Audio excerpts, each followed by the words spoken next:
town where I'm from, where everybody's southern raised, just as good as they come. Backwoods and Monseoke and mud holes, and back then we only ate what the farm grow. Man, I miss some days how we played on them dirt roads, and out of towners came with respect, cause they know we all close. Yeah, southern pride, towing gun folks. Welcome to my city, I-75 South, just north of Live Oak. I'm from a city called Austin, Georgia, right on the border of Florida. I was raised on these dirt roads, mud tires, skin. Backwoods, woolly ride, this is small town living, yeah. Now welcome to my city, title town, 229, turn it up so they can hear it loud. We get it up with big trucks and heavy G's, pretty girls with moonshine and whiskey. It's nothing like our dirt roads, you can bet that, son. I'm from a city, by any means, we gon' protect our guns. I hang with the rednecks and yee-yees. We get up in big trucks in the backwoods like Indians and teepees. This the home of the mighty, mighty Vikings. Wildcats, blazing, title town license. Winners, pretty girls with country grammar. When I say about Austin, Georgia, I ain't talking about Atlanta. This a different type of city, where the woods are pretty, but get gritty. You hear me? What you know about that 229? You can find us on the Florida, Georgia line, where I reside. I'm from a city called Austin, Georgia, right on the border of Florida. I was raised on these dirt roads, mud tires, skin. Backwoods, women ride, this is small town living, yeah. Now welcome to my city, title town, 229, turn it up so they can hear it loud. We get it up with big trucks and heavy G's, pretty girls with moonshine and whiskey.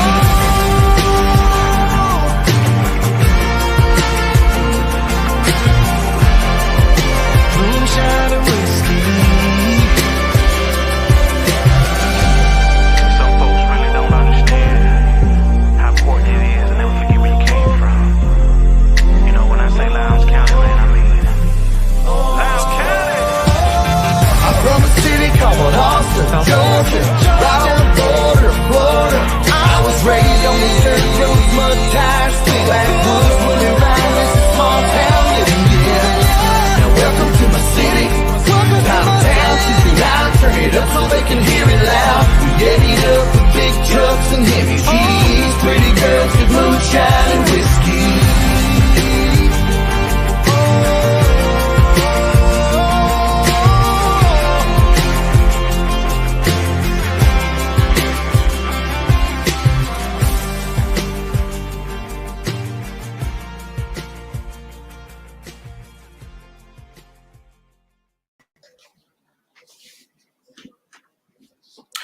What's up, all you sports fans all across? Man, what is up with my camera? Man, that thing is jacked up. That's better. That's crazy. There's something always going on in this studio, man. I don't know really how this show is going to go tonight, mainly because, you know, football is probably the last thing on certainly my mind. I mean, we got all kinds of that wide.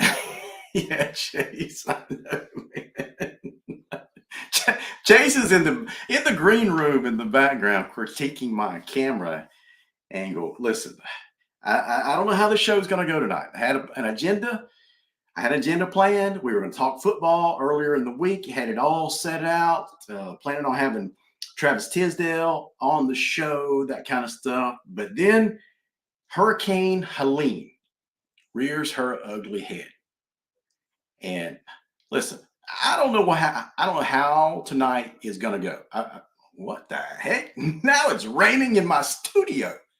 What the heck is going on around here?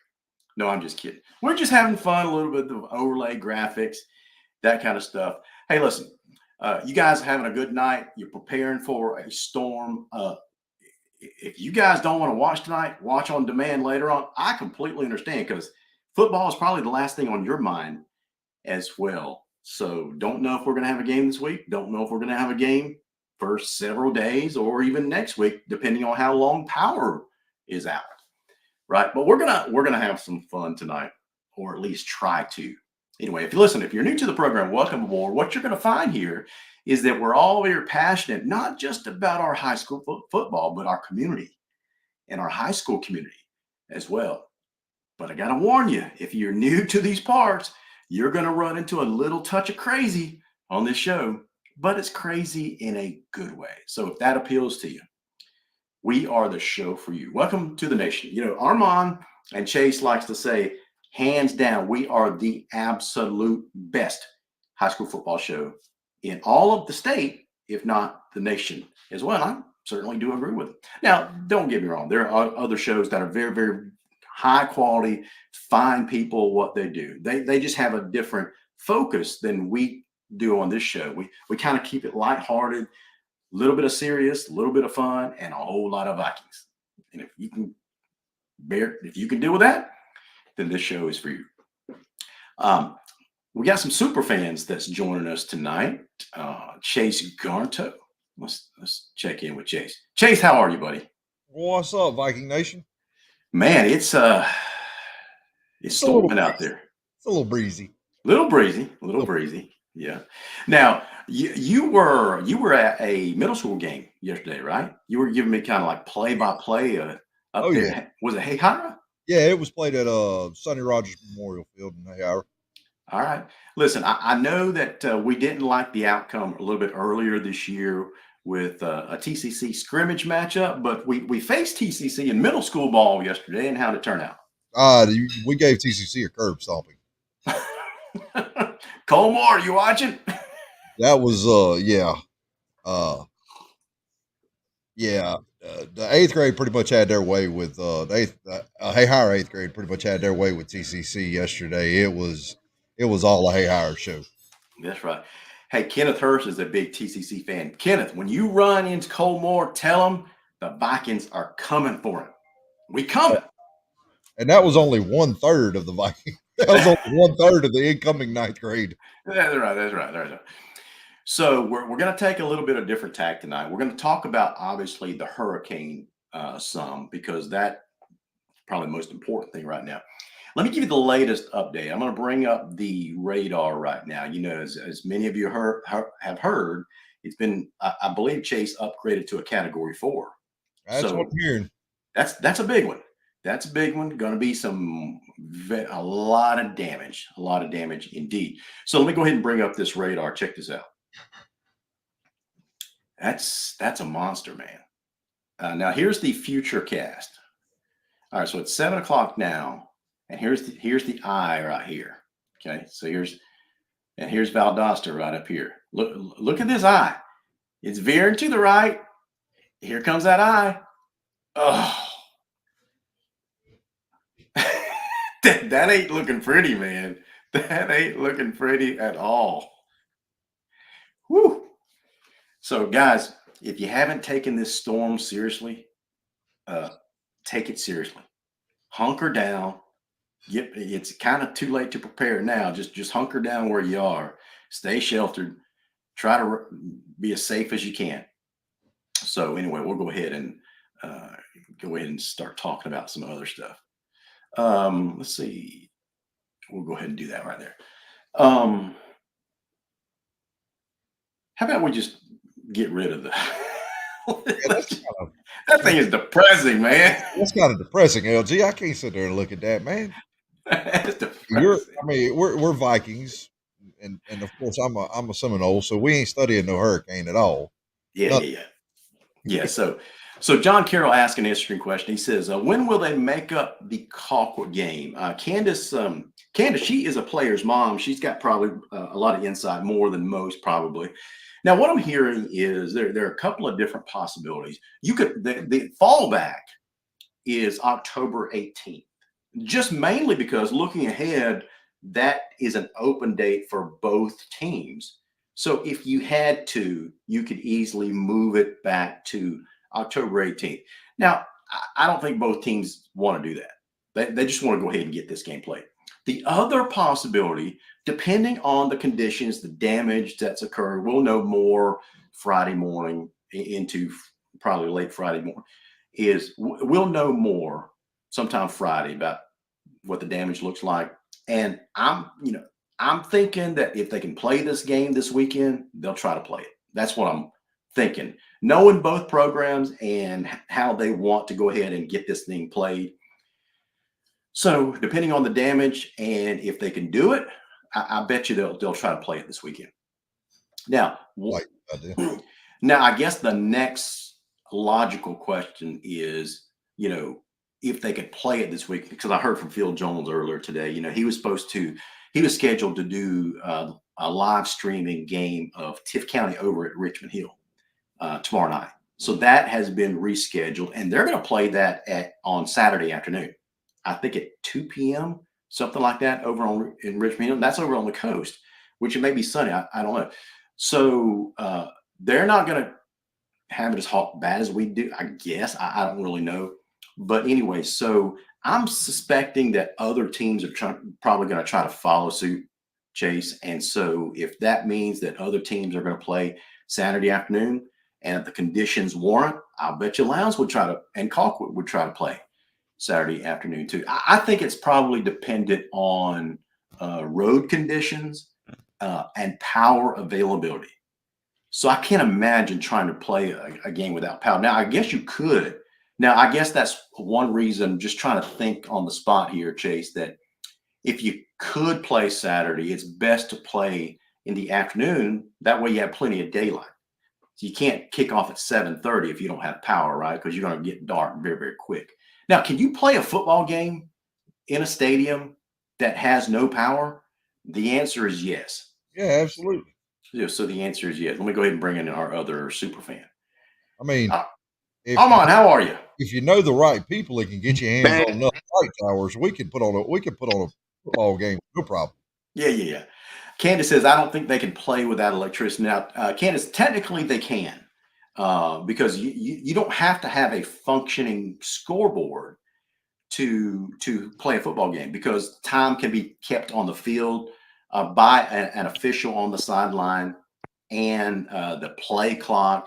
You know how I know? Because I used to be one of those guys. I was a football official back in college, early part of my career, and I went over to, I can't remember what school we played, but anyway, there was nothing wrong with the weather, but the scoreboard malfunctioned that night, and it was my job to keep the time on the field. So I would go up and down the sideline with a stopwatch, and I would keep the clock just basically like a normal time. And I would have to report to both coaches every so often how much time was remaining on the clock. It was a pain in the butt to do, but it can be done. Is it ideal? No, but it can be done. All right, so let's see. John Carroll says that was last century. John, sometimes old school is the new school. You know what I'm saying, fool? No, I'm just kidding. Armand, how are you, man? Silver lid, silver britches, all is well. As soon as I said that, he blacked out there. Yeah, I don't know. The heck? Maybe we scared him. I guess. There he is. Okay. You back. Just like everybody else is trying to wait this storm out. Yeah. Yeah. So that's about it. Yeah. That's right. So Candace, I think, brings up a really, really good. She says, well, we know no one wants a Saturday night game, especially with Georgia Bama playing. That's true. Who? Yep. I'm with Candace. Who's playing Saturday night? Chase, go ahead and say it, man. Man, It'll make you feel better. I'm taking Bama by 3. Just say go Dogs. I'm taking Bama by 3. Oh my gosh.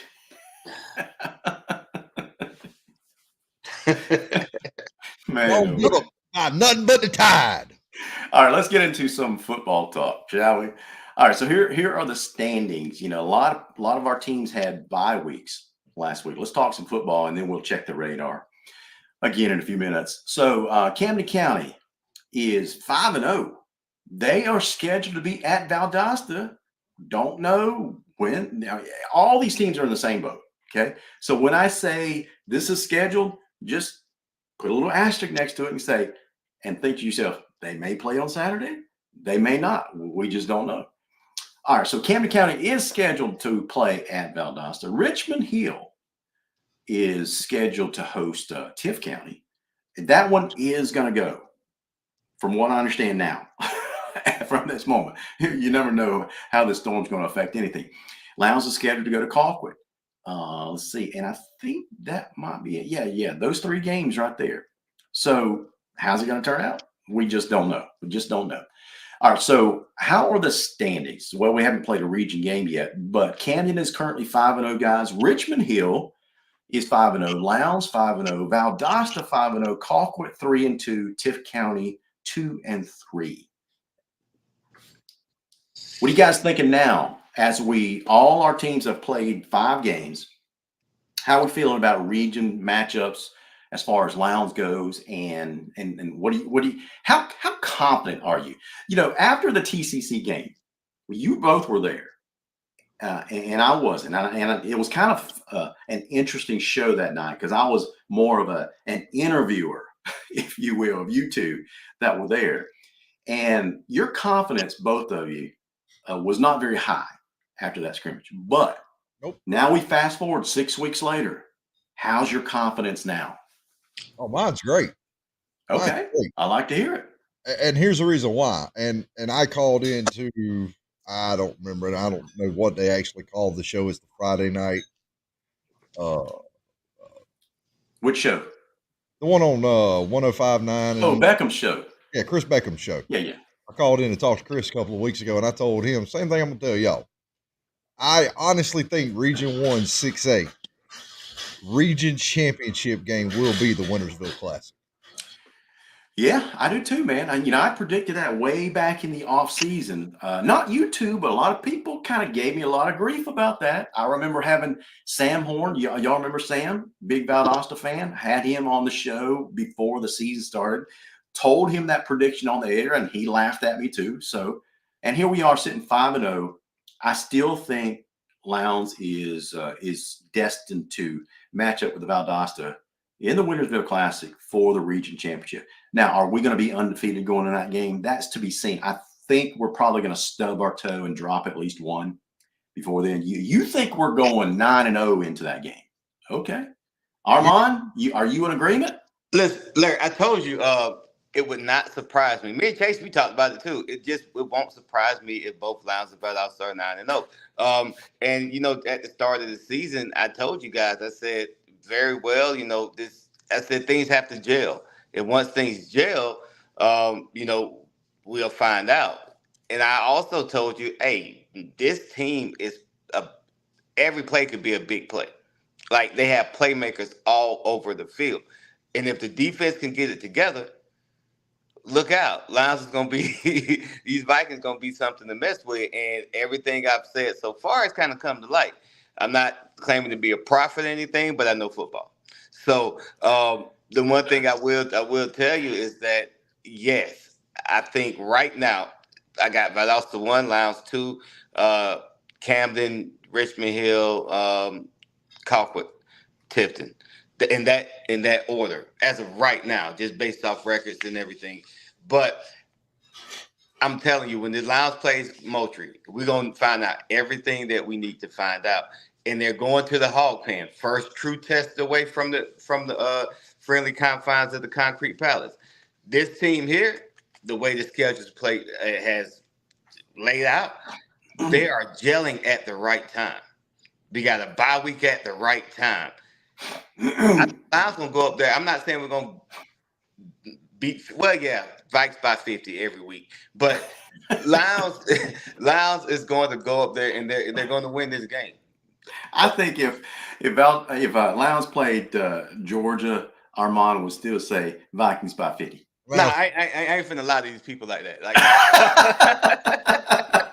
I'm taking Lowndes by 50. Yeah. Now, if it was Lowndes against FSU, Armand would probably say Lowndes by 50. Nah, I ain't lying to them people like that. Hey, I tell you what, it'll be a heck of a game. Oh Lord. Chase, all you can do is sit back and take it. Y'all just worry about whether or not y'all can bail your players out of jail by Saturday. Oh Lord. All right, let's get back to high school. It's traffic. It's misdemeanor traffic charges, man. They like to drive fast. What can I say? That's right. It's in the wrong places though. But gotta pay the Athens PD better. Yeah. Yeah, so listen, it's not too early, I don't think, to start taking a peek at the playoff brackets. So Region One this year in round one, it's scheduled to face off against Region Five. And so here are the standings for Region Five. Now they actually have played at least every team has played at least one region game in Region Five because they've got a pretty big region. Okay, so North Cobb is at the top. Let me just go ahead and put this on the screen so you guys can see this. All right, can y'all see that? This is courtesy of our friends at Georgia High School Football Daily. Okay, so North Cobb is sitting at 2-0 in the region. Cherokee at 1-0, Walton 1-1, Marietta 1-1, Wheeler 1-1, Etowah 1-1, and 0-1, and North Paulding 0-2. And so right now, let's assume for a second, for argument's sake, that Lowndes wins out and gets the number 1 seed. So Lowndes would face the number 4 seed team out of Region 5, and currently that'd be sitting at Marietta. I would love to get Marietta down here. What do you guys think? I would love to get Marietta down here. Don't we owe them a curb stomping too? We do, man. We do. Yes. They hurt our feelings in a state championship game a couple years back, about 3 years back. And so is it actually it's longer than that, man? 19, wasn't it? Yeah, it's going to be 5 years. Holy crap. It's been 5 years since we played that state championship game. Yeah. And that team was loaded too, man. Yeah. Marietta team was loaded. So was Lowndes. Yeah, well, we've talked about that game ad nauseum. All right, so this region really doesn't scare me at all. Even their number 1 seed, whether it's North Cobb or ends up to be Walton, I think Region 1 honestly is going to sweep Region 5 this year in the first round. What do you guys think? You with me? You buying what I'm selling? I agree. 100%. Armand, what are you doing? Are you trying to sell a car? No, I'm actually looking at my little gimmick wasn't working. That's what took me a little while to get on. Okay. So I left my glasses at work, so I got an iPad looking at the Viking Nation, seeing what you have on here, so I don't have to squint like this. And so I'm just looking at the stand. Okay. Yeah. All right, so let's see. Candace says, John Carroll, did you not watch the Kell game because he was on his back multiple times? Now, she's referring to John Carroll. John Carroll said, I need more quarterback pressure. I guess you could always use more quarterback pressure, but we did get after their quarterback a lot. Now listen, I've been on top of the defense this year for the most part of all last year and this year. And I gotta admit, guys, they're coming around. They really are. I don't think they're where we need them to be yet, but they are much, much improved. Armand, you're the defensive guy. Are you on board with that? You think they are where we need them to be entering region play? I think so. You're not seeing them busted coverages. Everybody seems to be in position. They're playing fast. They're playing hard. They're playing violent. Landon Thomas, number 9, has been that anchor in the backfield, the defensive backfield. And let me just tell you, like these kids here, they're coming to play. They got a chip on their shoulders. They're nasty. Like I love how this defense is playing. Don't love the scheme. Still don't love the scheme, but I love how this defense is playing, and they're bought in, and that's all that really matters. It don't matter what I like or what I love. They're bought in and they're balling. And so now there's a good chance that going into region play, when you start to play in teams like Colquitt, who have great offensive coordinators over there, they're going to have to disguise some things. So maybe they just didn't want to show any of those exotic blitzes, because they've really been getting all the pressure they've got has come in the form of like sending 4. So that's what it looks like, and they force turnovers. they've done everything you could ask them to do.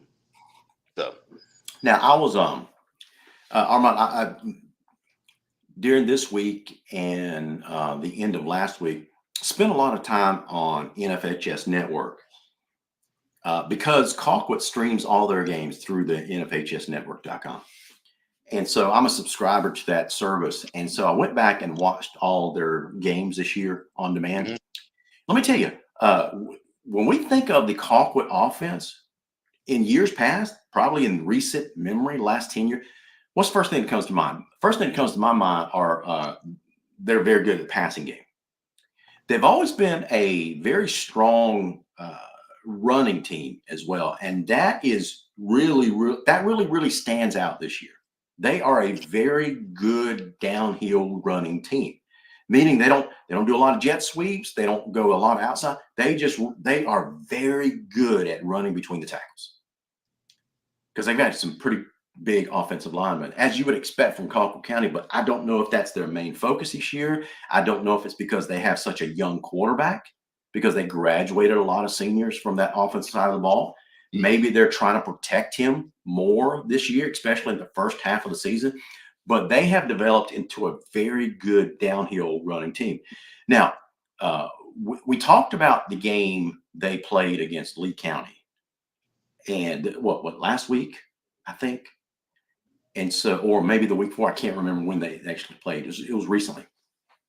And, that was a very close game. And they broke off some long runs against Lee County. And their running game really, really stood out to me that night. I can't remember the name of their running back, but he's quick and he's very shifty. He's, you know what really stood out to me about him? He's very good at making jump cuts, not just stepping right or left, but hitting a hole hard and jumping left or right and making an offender miss. And so you got to have linebackers locked in on him that night. So what do you think about our defensive matchup against their offense? I mean, like for the highlights I've seen, like it's been primarily, yeah, you're right. They have a big physical offensive line, and they do run the ball well. But historically they've ran the ball well. But when you graduate the likes of Nakar, Nico Fan, that group of talent was that exodus is going to show up this year, especially when you have a very young quarterback. So you do want to lean on the run game and put the quarterback in advantageous situations. Now, what Lowndes has to do, and that sometimes, every now and then, like in some of these games, they kind of overrun. They overrun. So they're gonna have to stay in their lanes. They're gonna have to set the edge and just get 11 hats to the ball like they've been doing week in and week out. If they're able to do that, I ain't worried about nothing. I'm just being honest with you. Yeah. All right, so I just pulled up their offensive stats. Check this out. This is what I was talking about when I was talking about focusing on the rush this year. On the season, they have a total of 593 passing yards. Okay. On the season, they've got a total of 1,041 rushing yards. So that's almost 2-to-1 Wow. rushing versus passing. Okay. Now the game against Lee County, they had 328 yards on the ground. Mm. So yeah, and if I don't know if you took a look at Lee County's defensive front. Lee County runs a very similar, not exactly 3-3 stack, but they do run a lot of 3-man front. Yeah. And so so I suspect that's why Colquitt scheduled that game the way they did, because they know going into region play they're going to be facing Lowndes and other teams that run defensive fronts. I guess that is the flavor du jour nowadays for defensive football against spread teams. But so they've got to be feeling pretty confident being able to run against Lee County that way on the ground, and now facing Lowndes. So their offensive front is, I'm thinking, coming into this game pretty confident. Yeah, and like, and Lowndes hasn't, like, the depth along the defensive line hasn't been tested yet, right? Yeah. And so this one's going to be tested, and the one thing I would say is, if you would have told me they ran for 358 against Lee County and lost, I would never believe you. This day and age, a non-wing team runs for 358 and still loses. I would have never, I would have never ever believed you Yeah. without seeing it from my own eyes. So I think it's gonna be a test. It's gonna be a test. But I'm gonna tell you what Lions gonna have to do. They're gonna have to put some drives together. Yeah. Uh, some 8, 9 play drives to keep the defense off the field. Knowing that Colquitt is going to run the ball, they're gonna have to play complementary football. Yeah. And while, like I said, they're a big play away from happening, Lions hasn't put together many long drives. This season they bust a big play open. They'll get 3 or 4. They'll get a first down and then kind of stall out every now and then. Yeah. But Lions is going to have to put together some drives to kind of keep that defensive rested, because we don't know how the depth is along the defensive line. We've seen it as far as the linebacking core and the defensive backs, but as far as the defensive line, we don't know what it is. So that's my big question, that depth. Yeah, here's what I would say too.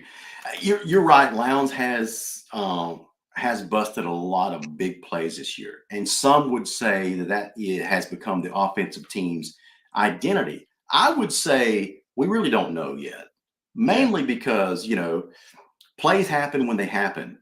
So there's some of the teams that we've played, big plays are just going to happen against those types of teams. Now, it did impress me that we did break off a number of big plays against a team like Cal, because they're more sound defensively. Okay. Yeah. So is a big play offense part of the character of a Lowndes offense this year? I don't know. I think we need a couple of more region games to say what our offensive identity is. Regardless, I do agree with you that we're going to have to put together some long, sustained drives, because I don't think a Colquitt, a Valdosta, or a Camden defense is going to let you get away with beating them with big plays. They may on a play here and there, but I don't think they're going to make a habit out of letting teams beat them with big plays. Yeah. I mean, and it's going to be a chess match. Like what I think I said last week. Hey, rehearsal's over. It's showtime. Yeah. Now the show's been delayed due to weather, but it's showtime now. So these next 5 games are the next 5 games that count the most. Right. And I think that Cal game was a big springboard. A big launching pad for this team. Gives them a lot of confidence, because Cal was physical out there. Right. They got chippy at times, and we held our composure, as opposed to the first 2 games where we had kids getting kicked out left and right. But they held their composure. They bit down, and they performed how they were supposed to perform. And these young men are I think they're going to surprise a lot of people going into region play. Okay, so let me ask you a follow-up question on that. Okay. Last week I made a big deal by asking a question: has Lowndes been disrespected when it comes to statewide rankings? And some people said, well, don't worry about the rankings. Some people said, yeah, we worry about the rankings because we're fans. I fell into that camp as well. So when you say that our group, is going to surprise a lot of people out there, is that what you're referring to? The level of disrespect that Lowndes has seemed to gotten this year? Well, I can't. I'm in that camp that says that no, we haven't been disrespected. Okay. We're right outside the rankings where I think we probably should be. We don't have a huge win over a ranked team, so we're kind of right. We're kind of right where we should be. And even though we're 5-0, we're still kind of unproven. To a certain extent. And a lot of times, like, your ranking is kind of built off your reputation. Well, the last 2 seasons, 2 5-win seasons. So that's kind of where we're at right now. So, like I said, forget about the rankings. It doesn't matter, because you got a chance to go prove yourself against one of the premier teams in the state of Georgia, a nationally known team. So this is when you put up and shut up. Yeah. Now if we're 9-0 at the end of the year and we haven't been ranked, then yeah, we're being disrespected. But like I said, go out there and prove it. Go earn your ranking. Go make some Yeah, noise and make yeah, them look down here. yeah, you're right. Now, as far as it's the last thing I'll say about the rankings, as far as the composite rankings this week, both Colquitt and Lowndes come into this game tied right outside of the top 10 at number 11. Hmm. So to speak to your point, Lowndes wins this game, we catapult into the rankings, into Yeah, the top 10, right? Probably as high as number 7 or number 6, I would think. yeah, Uh, mainly because you got some other teams that are playing each other this week and probably going to drop with a loss. Okay, so that's pretty interesting. Okay, here's I don't know if you guys ever get the newsletter, the daily newsletter in your email box from Georgia High School Football Daily. Just this morning, the 4 questions of the day that they usually throw out to head coaches across the state was to the head coach, none other than Adam Carter. And so this was written by Todd Holcomb. He's a writer for the Georgia High School Football Daily. The first question that he asked Coach Carter was this: You've played some good teams so far, though none like the region schedule you're about to face. Where do you feel your team is through 6 weeks and compared to last season? How do you think Coach Carter replied to that? um, I'm gonna say he probably throw some compliments, Yeah. but and probably to say, hey, we're not looking at last season. We're looking at right now, focusing on this game, on the next game. I kind of figured that's what he said. Yeah, you're pretty close. He says our non-region was a build-up to our region play. Every week the competition was better and teams more talented. Manatee and Kill are 2 really talented teams and well coached. We have had to play 4 quarters each of the last 2 weeks. We are hoping these last 2 tests have prepared us for our region. We are where we hope to be. The goal was to be 5-0 going into our bye week, and the kids were able to get that done. I do believe we are in a different place right now than last year. Our kids are more confident. They are playing for each other, and this 2025 senior class wants to do whatever it takes to win. Do you take that at face value, or do you read them between the lines? I take it as face value Yeah, me too. because that's kind of how I feel about the team. You know what I mean? Like is his exact sentiments. Like I told you, when we were talking about the schedule leading, going into the season, that I think this schedule is advantageous for us for a number of reasons. Go back and watch the tape. How I explained to you why I felt like this was a great schedule for this Lowndes team. Now, when it comes down to it, I really think that it set everything up how it's supposed to be set up. 2 tough games. Yeah. Get your bye week, get the rest up, get some players back. You get to focus on some of the things that you're doing well, and also focus on the things that you're not doing, what you're not doing so well at. So now the one thing that you can't do is over prepare. You have to be relaxed. You have to be, just relax and focus on your craft. Like I can remember, we would always have a bye week before the Valdosta game, and Yeah. everything for 2 weeks was just so intense, so tight. And by the time we got to the game, we probably left it all back at the practice field. You know what I mean? But our senior year, it was a little bit different. We came off of a semifinal appearance. We were Right. playing these games and winning them pretty easily. Beat Moultrie again, so we know it wasn't a fluke. And that week before the week before, we kind of just relaxed. The week leading up to the game, we were relaxed. We were having fun at practice, and we came out and won. So I'm hoping this happens.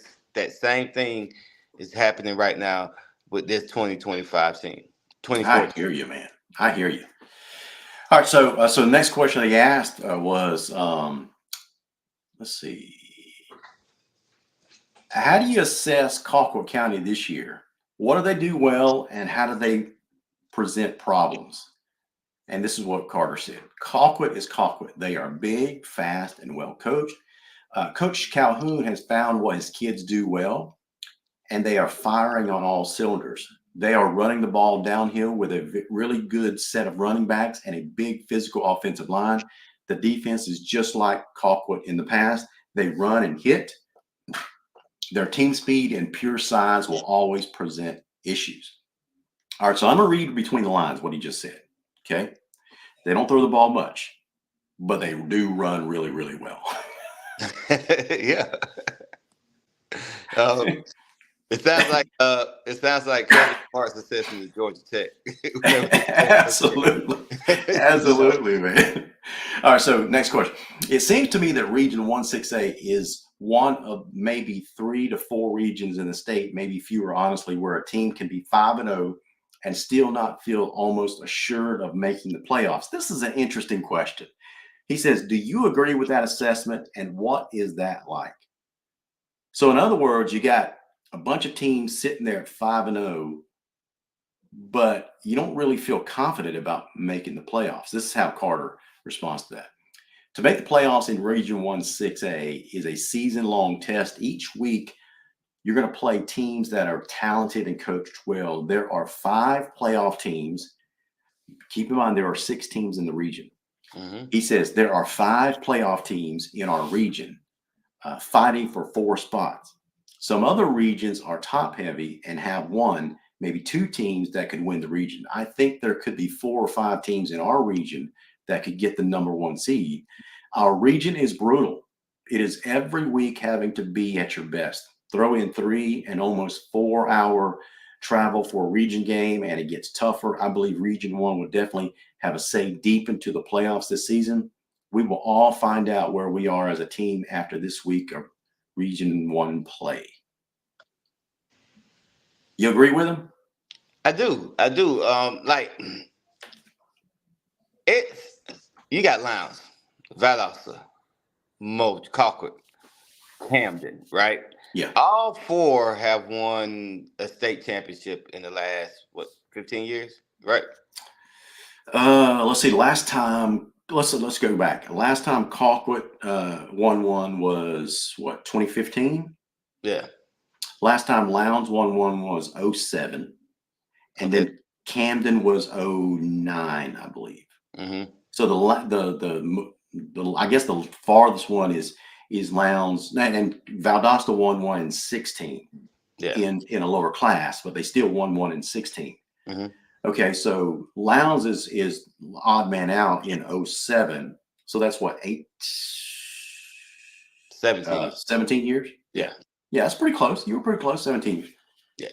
So, but that's just to say, it's just a testament of how historically Region 1, no matter if it was Quad A, 5A, 6A, 7A, whatever, how many A's you want to put in front of it, Region 1 has always is like the state championship for the most part, almost every year goes to Region A. Like it was, I think a couple of years ago, Colquitt was upset. I think in the semifinals or quarterfinals, yes. And they were expected to win out. So, like Region 1A being we always called it the SEC of high school football, because all 4 of those teams, and then you got Richmond Hill on the rise, and any year Tipton can be a tough out. So you have legitimately 6 teams. Is it 6 or 5? 6 teams. Yeah, you legitimately have 6 teams that have talent, and any year, if we don't cannibalize each other, which is kind of what we do, if they're healthy, they all have a legit shot to win the playoffs. Sure. Even if they're 7-3, 73, 8-2, like they're going to be favored against almost every opponent they play. Yeah. So that's it. I like our chances just getting into the dance. Yeah. I like our chances, even as a 4 seed. Now, this year, I don't think we're going to be a 4 seed. I think we're going to be a 1, maybe a 2 seed, but I don't think we're going to be a 4 seed. Yeah, 3 seed at worst. At worst, 3 seed. But either 1 or 2. That's what I think it's gonna be. I'll take it. I will take it, providing we can play these games sometime soon. Yeah. All right, let's go. With that said, let's go ahead and check back on the weather. Let me go ahead and refresh that. And as you're refreshing there, I want to give a shout out to Landon Thomas. He did get an offer from Mercer this week, so shout out to him. Congratulations. So Landon Thomas. yeah, number 9. Okay, Yeah, he got him an offer from Mercer this week. So that's and, awesome. and we got the lineman. Oh man, Benjamin. He got an offer from Miami. So like these look. Oh, Benjamin Corhay. Yeah, Corey. Yeah, he got an offer from Miami. So this is and that's what it's all about. Like the one thing I say, Coach Carter is getting. Yeah. So Candace corrected you. That's why I had this confused look. I said Landon. Landon Thomas was a tight end from Colquitt County. You're talking about Trey Thomas. Trey Thomas. I'm sorry. I'm so sorry. Yeah, Trey Thomas. My bad, Trey. I knew his number 9 and his last name Thomas. But yeah, he got him an offer. Benjamin offer from Miami. So Coach Carter is doing his job and getting these kids looks and getting them prepared for the next level. Absolutely. So congratulations and salute to those young men. Yeah. So Candace says that you probably combined Landon Wright and Trey Thomas. They're 2 names together. Yeah, I probably did. Ain't no telling. I'm old.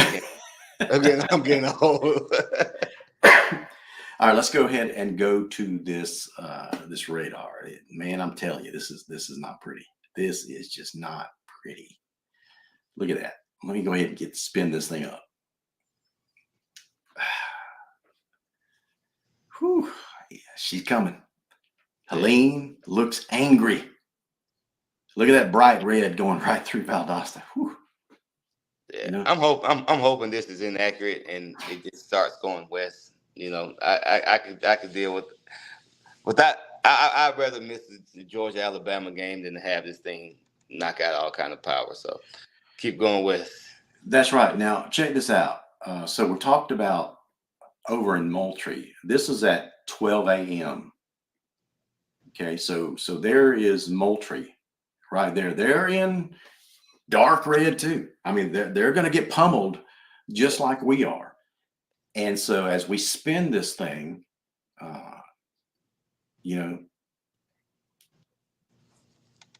it's not pretty.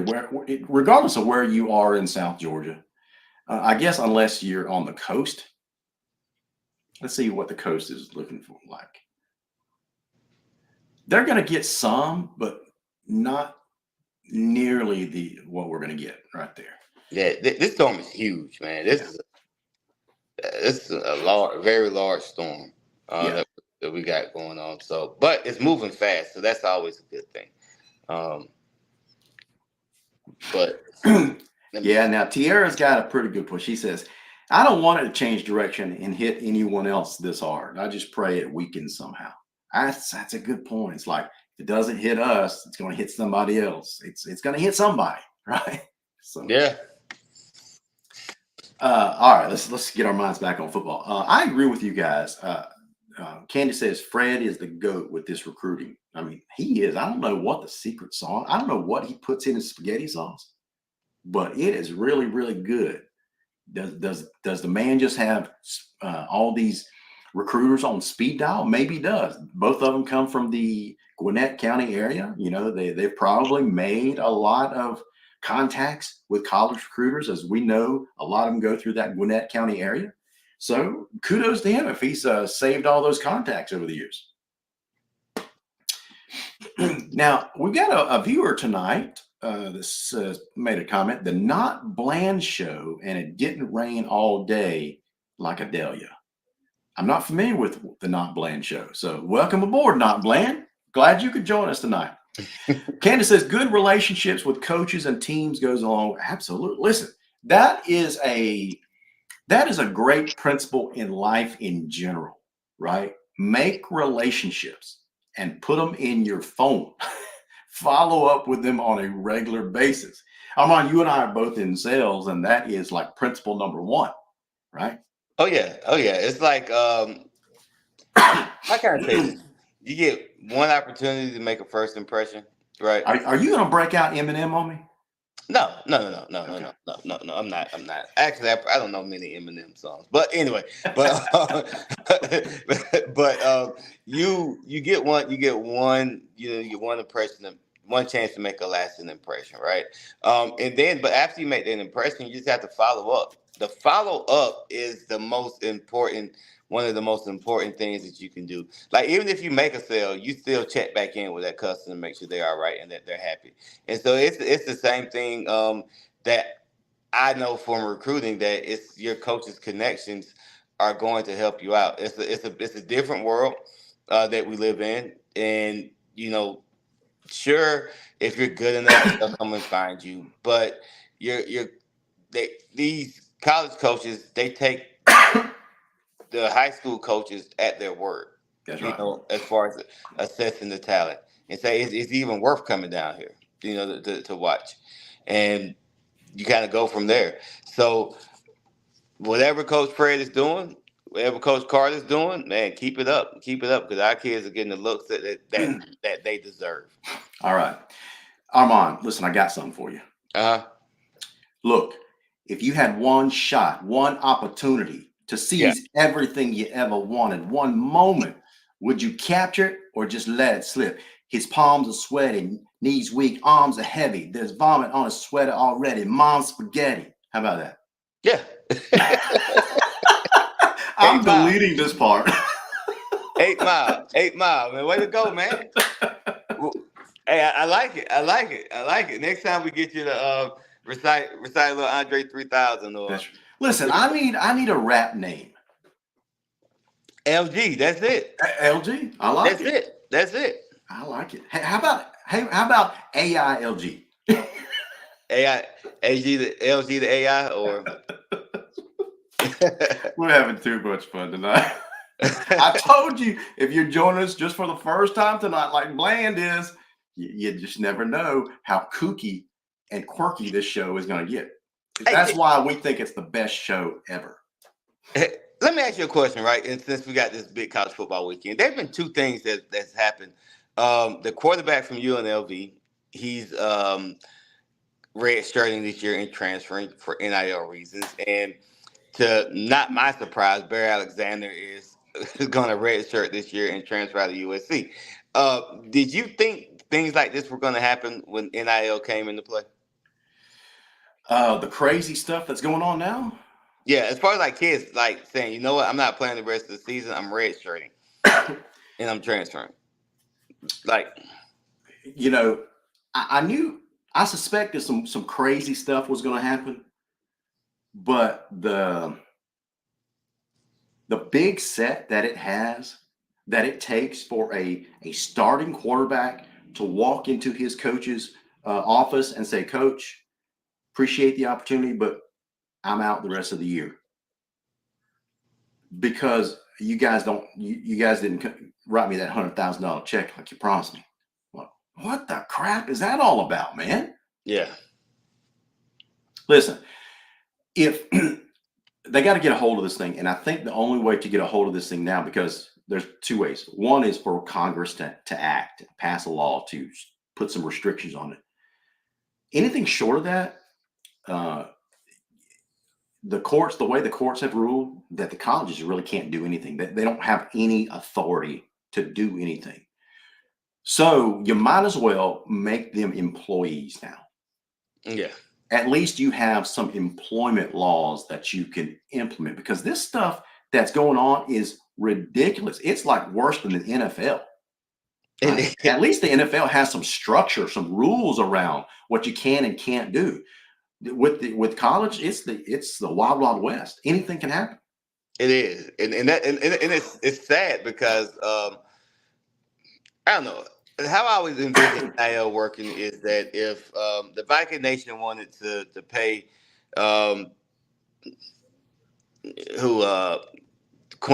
from LSU, from Louisville, if we wanted to pay him $1,000 to come and sign autographs before the next game, we he could do that based on the name, image, and likeness. Like, Yeah. but the fact that you have these collectives, and I think the collectives are ruining it. It's not NIL. I think it's the collectives. They're the ones who are just destroying what the sport I love in college football. So Yep. I say ban all collectives, and restructure it somehow. I don't know. You definitely have to have some type of rules in place. Listen, I'm a freedom loving guy. You'll never find anyone that loves independent freedom as much as I do.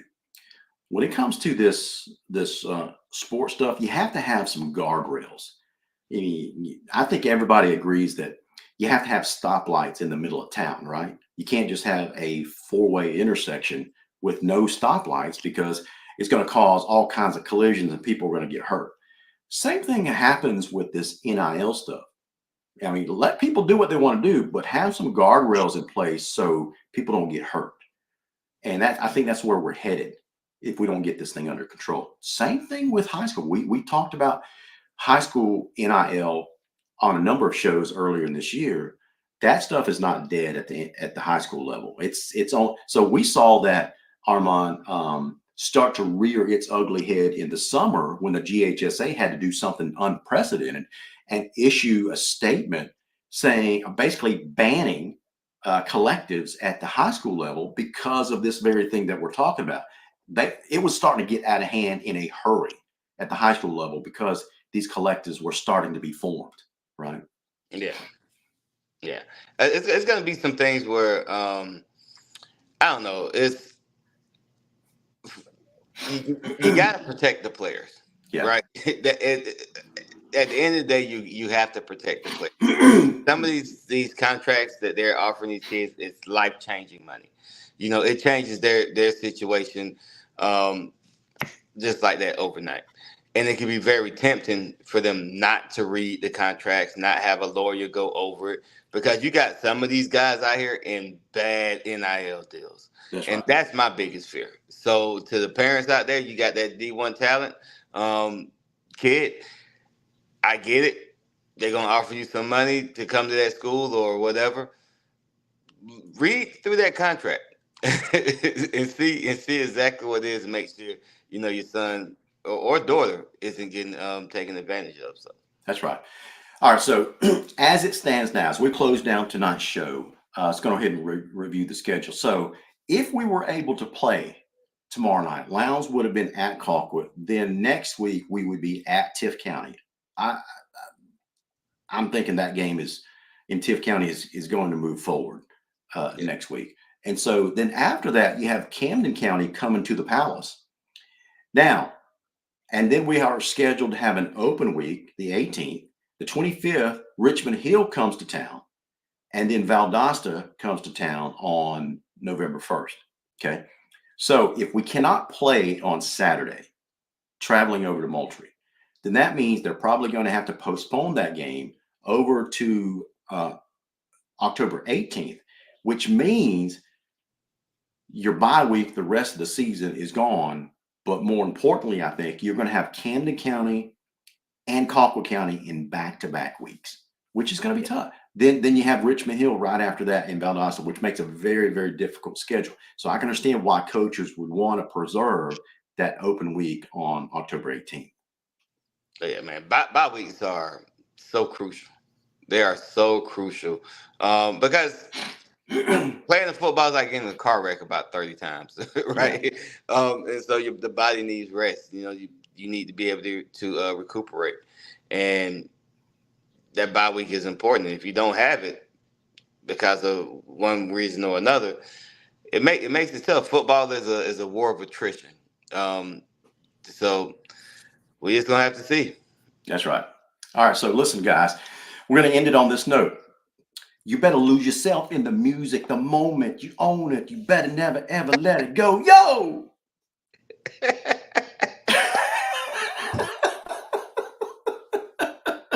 Oh, man.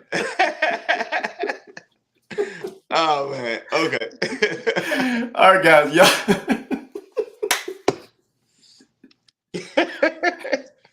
Listen. Yeah. I got to compose post myself here. Because this opportunity only comes once in a lifetime. All right, guys. Listen, on behalf of Oman Rashad, Chase Garto, I'm Larry Cowan. You guys have been watching another great episode of, maybe this is probably one of our worst episodes of the Viking Nation Live. Listen, you guys stay safe. May God bless you guys. Pray hard. Even if you're not a person of faith, pray hard because this storm's going to be a doozy. Hunker down. Y'all stay safe, and we will see you guys on the flip side. May God bless every single one of you. And as always, go Vikings. Go Vikings.